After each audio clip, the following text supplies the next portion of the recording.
action let's go 저 건물을 찾으러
Tujuan pembelajaran.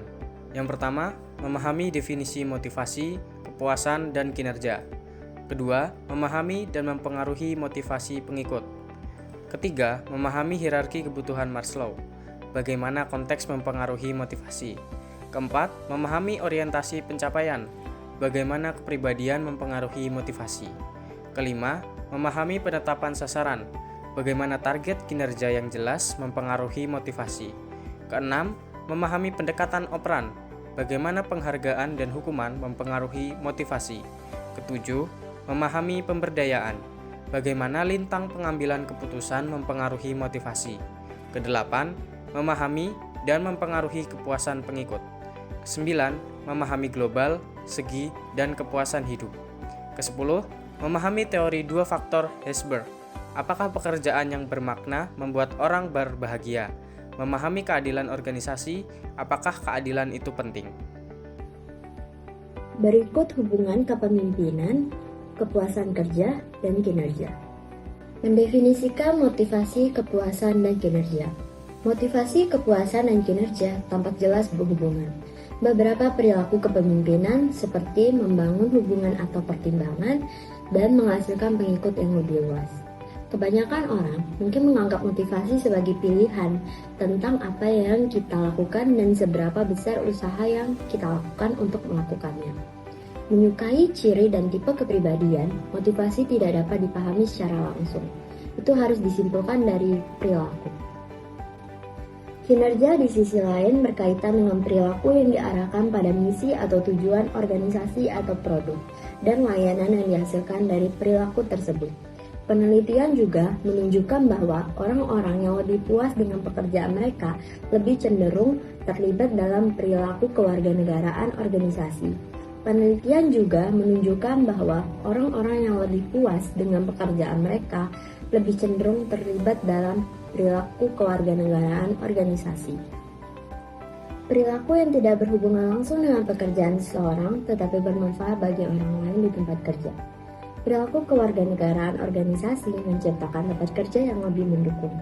Periode ini mungkin lebih dari periode lainnya, mematahkan kontrak implisit antara pemberi kerja dan pekerja. Sebelum tahun 2002, banyak karyawan yang merasa jika mereka bekerja keras, mereka dapat menghabiskan seluruh karir mereka di satu perusahaan.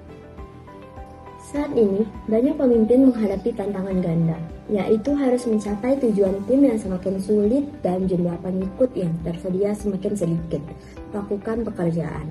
Perusahaan cerdas yang menghabiskan lebih banyak waktu dan upaya untuk menarik, mengembangkan, dan mempertahankan orang-orang terbaik, seringkali melaporkan hasil keuangan yang unggul. Baik, memotivasi orang lain adalah bagian penting dari kepemimpinan, tetapi tidak semuanya basa-basi dan penghargaan tidak selalu cukup. Hubungan antara motivasi dan kepuasan lebih langsung pada kenyataannya banyak teori motivasi yang juga merupakan teori kepuasan kerja. Hubungan implisit antara kepuasan dan motivasi adalah bahwa kepuasan meningkatkan ketika orang menyelesaikan suatu tugas, khususnya ketika tugas tersebut membutuhkan banyak usaha. Terlepas dari daya tarik intuitif untuk meyakinkan bahwa pekerja yang puas biasanya berkinerja lebih baik. Kepuasan hanya memiliki pengaruh tidak langsung terhadap kinerja. Oleh karena itu, memiliki pengikut yang puas dan bekerja tinggi adalah tujuan yang biasanya harus diupayakan oleh para pemimpin. Baik, selanjutnya memahami dan mempengaruhi motivasi pengikut. Teori dan pendekatan teori motivasi ini memberikan sejumlah saran kepada para pemimpin untuk membuat para pengikutnya terlibat dan bertahan dengan perilaku yang berbeda. Namun, beberapa teori motivasi sangat berguna dalam situasi tertentu, di mana situasi tertentu tetapi tidak dapat diterapkan pada situasi lainnya. Demikian pula, para pemimpin dapat memecahkan lebih banyak masalah motivasi di antara para pengikutnya dengan cara mengenal berbagai teori dan pendekatan motivasi dan pendekatan yang berbeda. Para pemimpin yang mengetahui tentang berbagai teori motivasi yang berbeda lebih cenderung memilih teori yang tepat untuk pengikut dan situasi tertentu, dan seringkali memiliki kinerja yang lebih tinggi dan lebih puas, yang dimana lebih tinggi dan lebih puas sebagai hasilnya. Sebagian besar masalah kinerja dapat dikaitkan dengan ekspektasi yang tidak jelas, kekurangan keterampilan, kekurangan sumber daya atau peralatan, atau kurangnya motivasi. Dari semua penyebab ini, para pemimpin tampaknya mengalami kesulitan yang paling besar dalam mengenali dan memperbaiki masalah motivasi. Baik, untuk selanjutnya akan dibahas oleh rekan saya. Hierarki kebutuhan Maslow. Bagaimana caranya konteks mempengaruhi motivasi? Memotivasi pengikut untuk mencapai tujuan kelompok dapat dicapai dengan memenuhi berbagai kebutuhan mereka. Kebutuhan mencakup keadaan internal yang penuh ketegangan dan kekurangan yang mendorong orang untuk mencari perubahan. Kebutuhan tersebut terdiri dari kelangsungan hidup, fisiologis, rasa aman, afiliasi dengan orang lain, harga diri, dan juga aktualisasi diri. Hierarki kebutuhan Maslow secara visual mengatur adanya struktur segitiga, di mana kepuasan kebutuhan tingkat rendah merupakan persyaratan bagi kebutuhan tingkat tinggi untuk menjadi faktor motivasi. Oleh karena itu, pemimpin harus menilai posisi pengikutnya dalam hierarki ini ketika mencoba memotivasi mereka. Para pemimpin harus menjamin bahwa kebutuhan-kebutuhan di tingkat lebih rendah telah dipenuhi secara memadai sebelum menangani kebutuhan-kebutuhan di tingkat yang lebih tinggi. Namun, teori Maslow memiliki keterbatasan karena kurangnya kekhususan dan daya prediksi.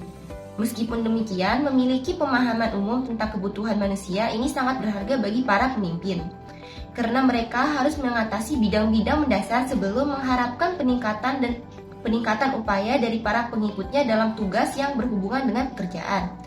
Penerapan teori hierarki kebutuhan Maslow dapat berubah seiring berjalannya waktu. Sebagai contoh, ketika ekonomi tumbuh, karyawan mungkin lebih memprioritaskan pengakuan dan aktualisasi diri.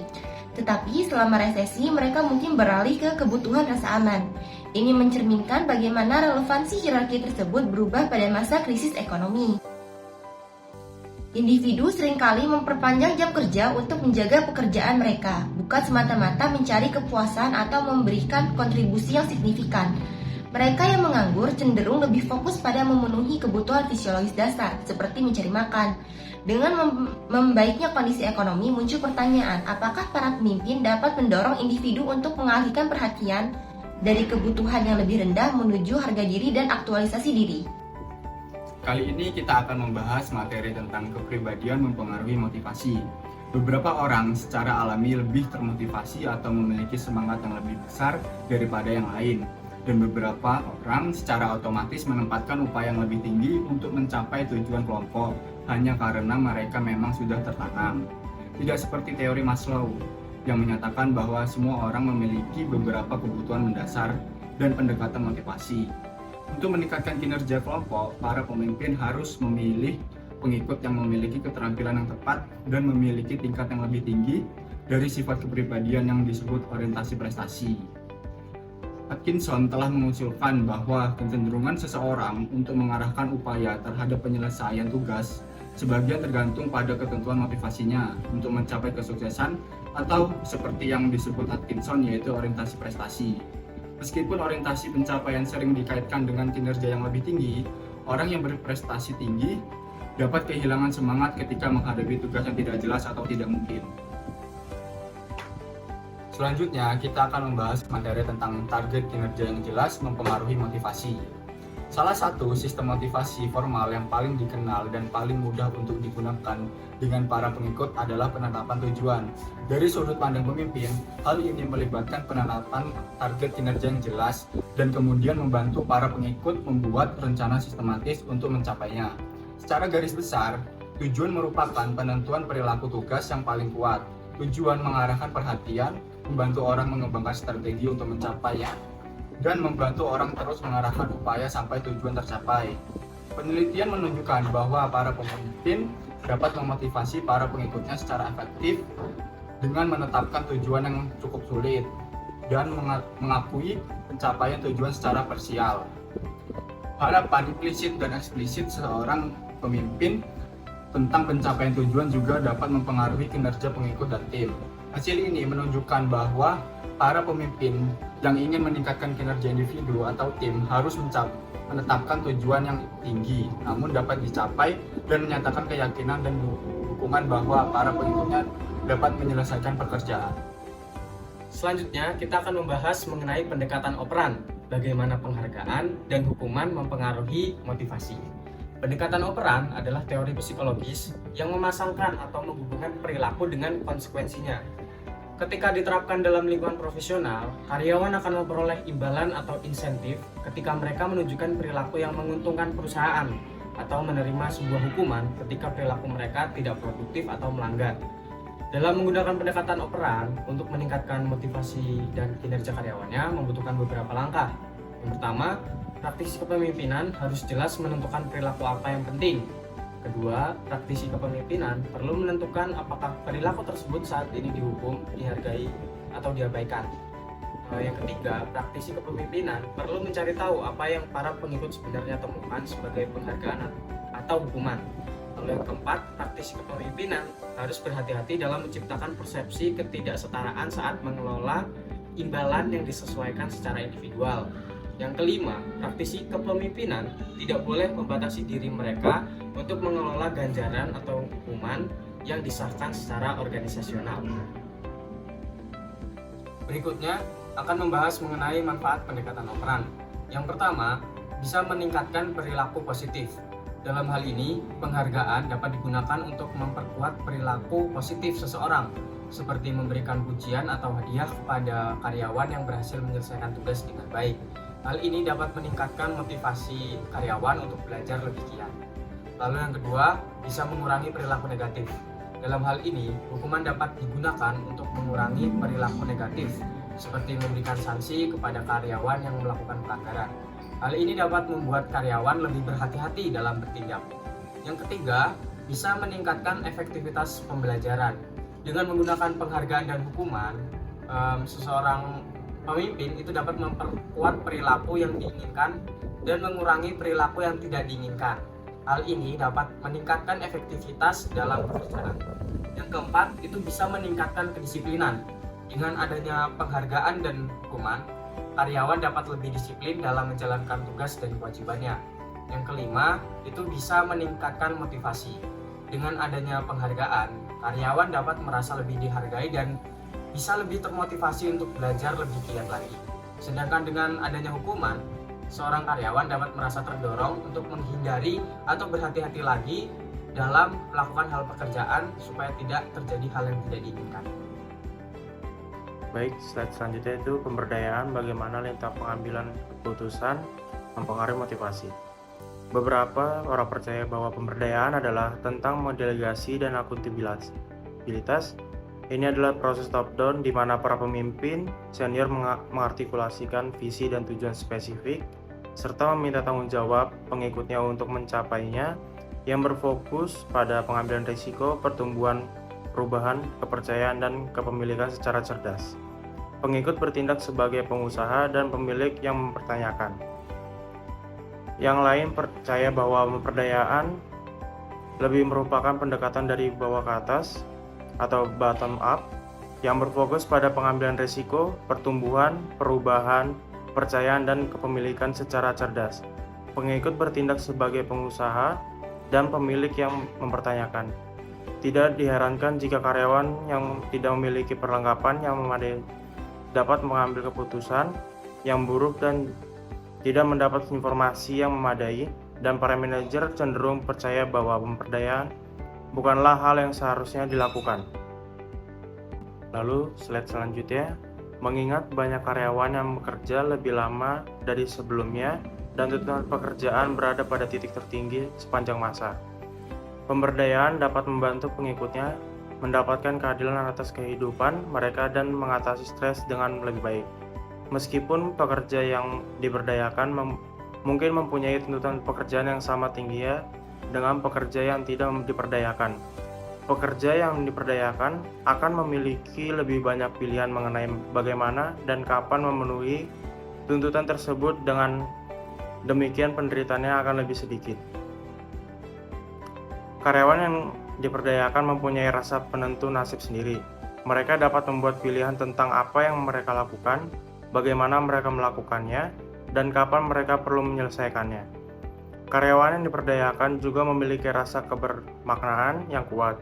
Mereka yakin apa yang mereka lakukan penting bagi mereka dan bagi kesuksesan perusahaan. Karyawan yang tidak diperdayakan memiliki tingkat kompetensi yang tinggi.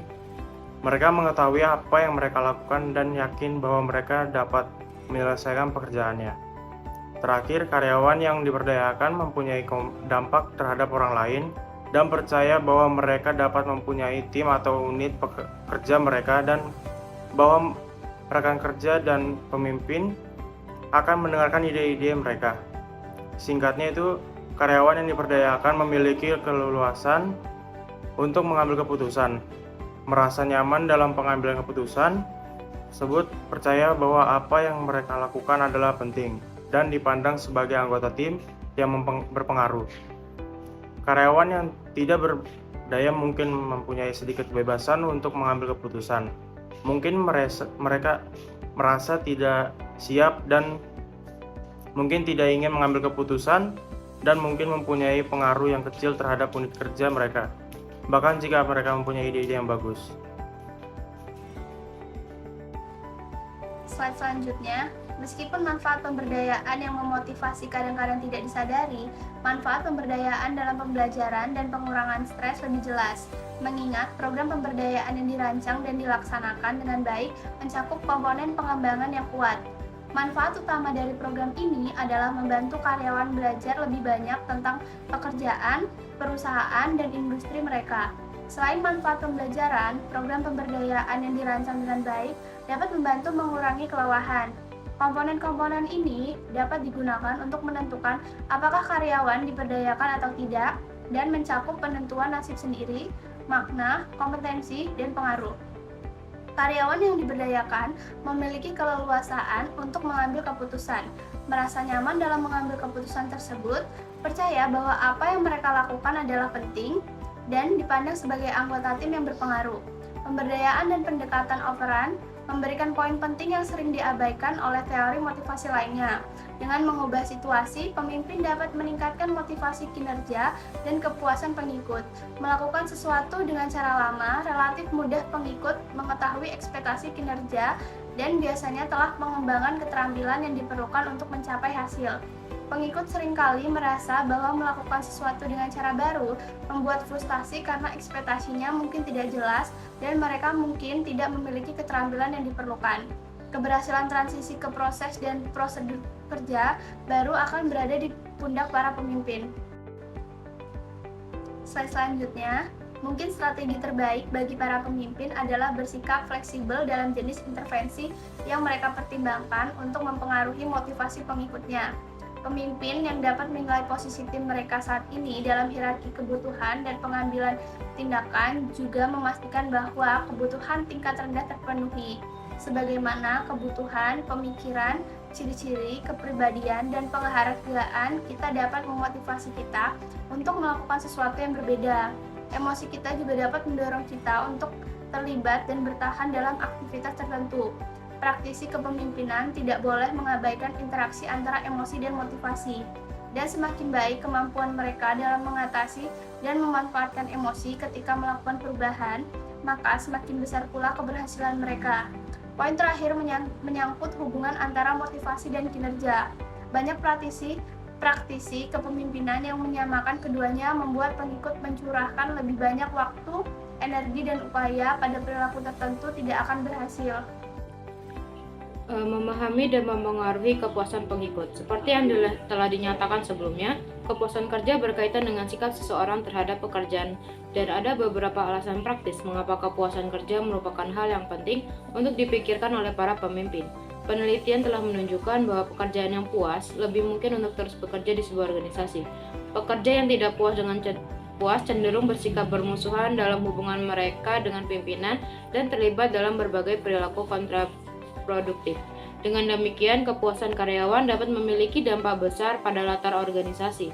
Dari semua hasil ini, mungkin pergantian karyawan lebih memiliki dampak yang langsung pada praktis kepemimpinan. Akan sulit bagi atasan untuk mencapai hal yang lebih baik jika masing-masing karyawan terus-menerus harus diganti. Terdapat beberapa tingkat pergantian. Yang pertama adalah pergantian fungsional, yaitu pergantian yang sehat untuk sebuah organisasi. Beberapa pengikut pensiun tidak cocok dengan organisasi ataupun bekinerja di bawah standar. Global aspek dan kepuasan hidup. Ada beberapa cara berbeda untuk melihat sikap seseorang terhadap pekerjaan. Namun, para peneliti biasanya mengumpulkan data ini dengan menggunakan beberapa jenis survei kepuasan kerja. Biasanya dikirim ke sampel yang representatif dari karyawan dalam organisasi. Tanggapan mereka dikumpulkan dan ditabulasikan dan hasilnya disebarluaskan ke seluruh organisasi. Item pertama adalah item kepuasan global yang menilai sejauh mana karyawan merasa puas dengan organisasi dan pekerjaan mereka dan pekerjaan mereka.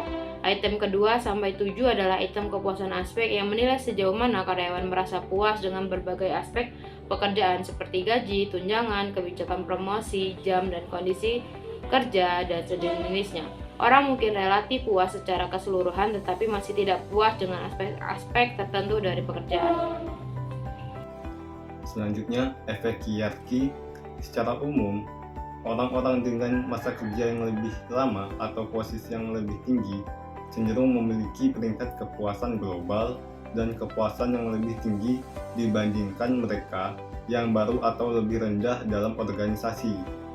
Karena orang-orang yang lebih tinggi dalam organisasi lebih bahagia di tempat kerja, mereka mungkin tidak memahami atau menghargai mengapa orang-orang di tingkat yang lebih rendah kurang puas. Selanjutnya, kepuasan hidup. Kepuasan hidup menyangkut sikap seseorang terhadap kehidupan umum. Pemimpin seringkali merupakan orang yang paling berpengaruh dalam kehidupan pengikutnya. Mereka tidak boleh meremehkan dampak yang mereka timbulkan terhadap kesejahteraan pengikutnya secara keseluruhan. Selanjutnya, survei kepuasan kerja. Digunakan secara luas baik di lembaga pemerintah maupun swasta untuk menilai sikap pekerja mengenai berbagai aspek pekerjaan, perubahan kebijakan, atau prosedur kerja, atau inisiatif lainnya. Hasil survei seperti ini akan sangat berguna bila dapat dibandingkan dengan hasil survei dari berbagai kelompok referensi. Hasil organisasi di masa lalu dapat digunakan sebagai salah satu kelompok referensi. Apakah penilaian masyarakat terhadap gaji, promosi, atau kepuasan secara keseluruhan naik atau turun seiring berjalannya waktu. Di sini saya akan membacakan materi tentang 3 teori kepuasan kerja. Yang pertama ada afektivitas. Afektivitas mengacu pada kecenderungan seseorang untuk bereaksi terhadap rangsangan dalam sikap emosi yang konsisten. Afektivitas dibagi menjadi 2, yaitu kecenderungan afektivitas negatif dan positif. Kecenderungan afektivitas negatif adalah reaksi terhadap suatu peristiwa dalam sikap negatif. Mereka cenderung tidak bahagia dengan diri dan hidup mereka, dan cenderung lebih berfokus pada hal-hal negatif atau kerugian dalam sebuah situasi. Sebaliknya, kecenderungan afektivitas positif ialah kecenderungan reaksi dalam sebuah peristiwa dalam sikap positif. Mereka bahagia dengan hidup mereka dan cenderung mengambil pendekatan yang riang dan optimis saat berhadapan dengan situasi tertentu.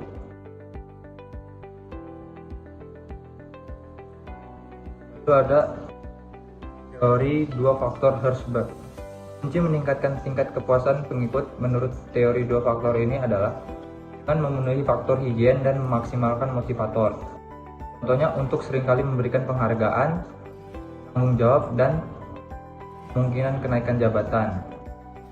Lalu yang ketiga ada keadilan organisasional.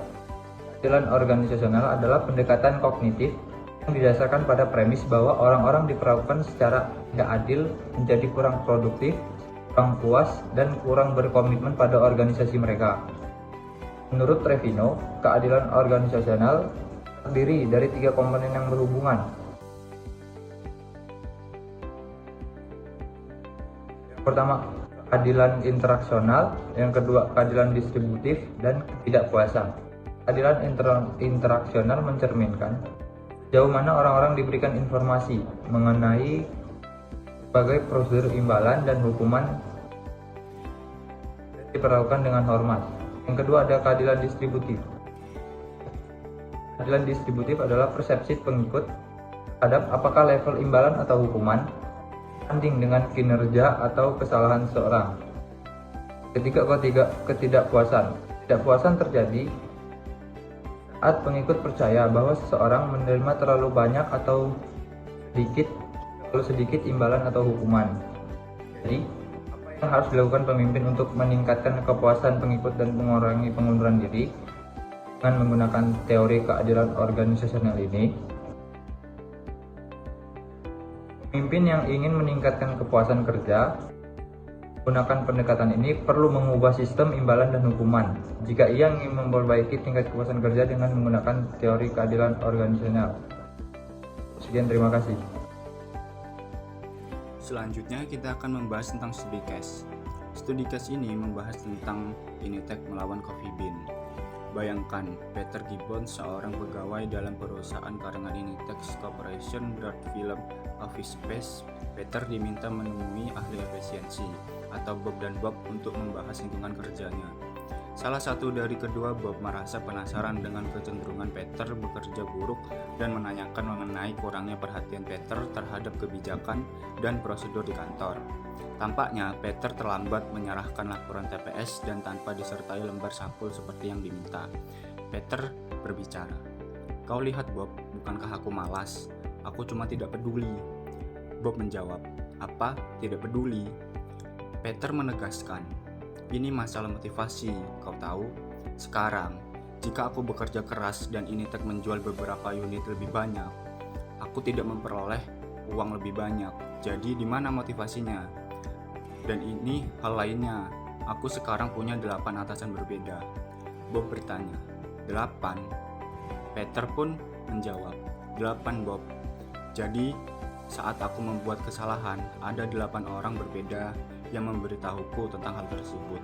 Itulah motivasiku sesungguhnya agar tidak terganggu. Itu dan kekhawatiran kehilangan pekerjaanku. Tetapi, kau tahu, Bob, hal tersebut hanya akan membuat seseorang bekerja cukup keras agar tidak dipecat. Lingkungan kerja di Initech sangat akrab dengan banyak pekerja. Hal tersebut adalah lingkungan ketika kesuksesan berbanding langsung dengan sesibuk apa Anda terlihat. Ketika mempertanyakan otoritas adalah tabu, dan ketika memperhatikan seksama terhadap dokumen adalah satu-satunya cara mendapatkan promosi. Bandingkan Initech dengan Coffee Bean, jaringan toko kopi. Dalam usaha meningkatkan semangat dan produktivitas pegawai, tim manajemen Coffee Bean memutuskan mengikuti filosofi FIS. FIS merupakan program pelatihan manajemen yang menekankan pentingnya kesenangan di tempat kerja. Filosofi ini mendukung 4 prinsip. Yang pertama yaitu bermain, yaitu kerja yang dibuat menyenangkan yang akan dikerjakan. Kedua yaitu cerahkan hari mereka, yaitu jika Anda mencerahkan hari seseorang melalui kebaikan kecil atau keterlibatan yang tak terlupakan, Anda dapat mengubah perjumpaan biasa sekalipun menjadi kenangan istimewa. Ketiga, hadirlah, yaitu kehadiran adalah cara yang hebat untuk mempraktikkan ketulusan dan memerangi kejemuan. Keempat, pilihlah sikap Anda, yaitu saat Anda belajar bahwa Anda memiliki kekuatan untuk memilih respon Anda terhadap hal yang terjadi dalam hidup. Anda dapat mencari yang terbaik dan menemukan kesempatan-kesempatan yang tak pernah Anda pikirkan mungkin sebelumnya. Toko-toko dalam jaringan Coffee Bean didorong menggunakan prinsip-prinsip ini untuk menjadikan tokonya tempat yang lebih menyenangkan bagi pegawai dan pelanggan. Toko-toko itu menciptakan tema harian dengan pegawai mengenakan kostum sesuai tema, seperti hari NFL, hari basket, hari piyama, dan memberikan diskon bagi pelanggan mengenakan pakaian serupa. Ada pula kuis trivia, pelanggan yang dapat menjawab pertanyaan-pertanyaan trivia memperoleh diskon untuk membeli kopi mereka. Nancy Spellin, seorang manajer toko Coffee Bean, menjelaskan, "Kami coba memunculkan ide-ide yang dapat menjadi bahan perbincangan dengan para tamu dan menciptakan kesenangan di toko bagi anggota tim dan para tamu." Di toko lain, para pelanggan memainkan coffee crepes. Jika seorang pelanggan menggoncang dadu dan mendapatkan nilai 7 atau 11, ia mendapatkan minuman gratis.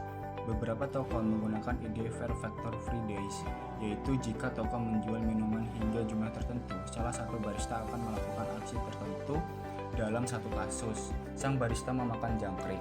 Hasilnya, salah satu toko meningkat keuntungannya sebesar 12% dalam 6 bulan. Tingkat pengunduran diri berkurang signifikan. Direktur umum yang biasanya pindah setelah 22 bulan kini bertahan selama rata-rata 31 bulan. Dan tingkat pengunduran diri untuk pegawai jam-jaman berkurang menjadi 69% dari lebih dari 200% dalam waktu 3 tahun. Selanjutnya, ada 3 pertanyaan dalam studi kasus ini. Yang pertama yaitu, bagaimana penilaian Anda terhadap orientasi prestasi Peter? Apa sajakah kebutuhan yang tidak terpenuhi di Unitech? Perubahan apa yang mungkin meningkatkan motivasi Peter? Jawabannya yaitu, orientasi prestasi Peter dalam film Office Space tampak rendah karena kurangnya minat dan keterlibatannya dalam pekerjaan di Unitech. Beberapa kebutuhan yang tidak terpenuhi termasuk kurangnya tantangan dalam pekerjaan, kurangnya penghargaan atau pengakuan atas kontribusinya, serta rasa tidak puas dengan rutinitas dan budaya kerja yang monoton. Untuk meningkatkan motivasinya, beberapa perubahan yang mungkin membantu adalah memberikan proyek-proyek yang lebih menantang dan bermakna, memberikan pengakuan atas pencapaiannya, mendorong partisipasi dalam pengambilan keputusan, dan menciptakan lingkungan kerja yang lebih inspiratif dan berkolaborasi. Dengan memberikan kesempatan untuk berkembang dan merasa dihargai, Peter mungkin akan merasa lebih termotivasi dalam pekerjaannya. Yang kedua yaitu, menurut Anda, pemimpin di Unitech lebih cenderung menyebabkan efek Pygmalion atau efek Golem? Bagaimana dengan lingkungan di Coffee Bean, efek Pygmalion atau Golem? Jawabannya yaitu, di Unitech, pemimpin lebih cenderung menyebabkan efek Golem. Efek Golem terjadi ketika ekspektasi rendah dari pemimpin mengarah pada kinerja rendah dari bawahan, karena mereka tidak merasa didukung atau diharapkan untuk berhasil. Di Coffee Bean, tampaknya lebih cenderung efek Pygmalion terjadi. Efek Pygmalion terjadi ketika ekspektasi tinggi dari pemimpin menghasilkan kinerja yang lebih baik dari bawahan, karena mereka merasa didukung, diharapkan untuk berkembang dan mencapai hasil yang baik. Dan terakhir, pertanyaan nomor 3 yaitu, mengapa Coffee Bean mengalami penurunan tingkat pengunduran diri yang begitu drastis? Jawabannya, manajemen Coffee Bean memutuskan mengikuti filosofi FIS, program pelatihan manajemen yang menekankan pentingnya kesenangan di tempat kerja, sehingga toko-toko dalam jaringan Coffee Bean didorong menggunakan prinsip-prinsip ini untuk menjadikan tokonya tempat kerja yang menyenangkan bagi pegawai dan pelanggan. Kesimpulannya, bab ini berfokus pada motivasi, kepuasan, dan kinerja dalam bidang kepemimpinan dan manajemen. Ini menekankan bahwa motivasi mendorong perilaku, sedangkan kinerja dipengaruhi oleh faktor-faktor seperti keterampilan, kemampuan, norma kelompok, dan sumber daya yang tersedia. Kepuasan kerja dapat bervariasi berdasarkan aspek pekerjaan yang berbeda. Bab ini mengulas berbagai teori motivasi seperti hierarki kebutuhan Maslow, orientasi pencapaian, penetapan tujuan, pemberdayaan, dan pendekatan operan, yang masing-masing menawarkan wawasan tentang cara meningkatkan motivasi dan kinerja. Selain itu, kecenderungan genetik dapat mempengaruhi sikap individu secara keseluruhan terhadap pekerjaan, sehingga berpotensi membatasi dampak upaya kepemimpinan. Pemimpin dapat meningkatkan kepuasan dengan menawarkan pekerjaan yang bermakna dan perilaku yang adil, sehingga meningkatkan sikap positif di antara para pengikutnya. Audio Jungle.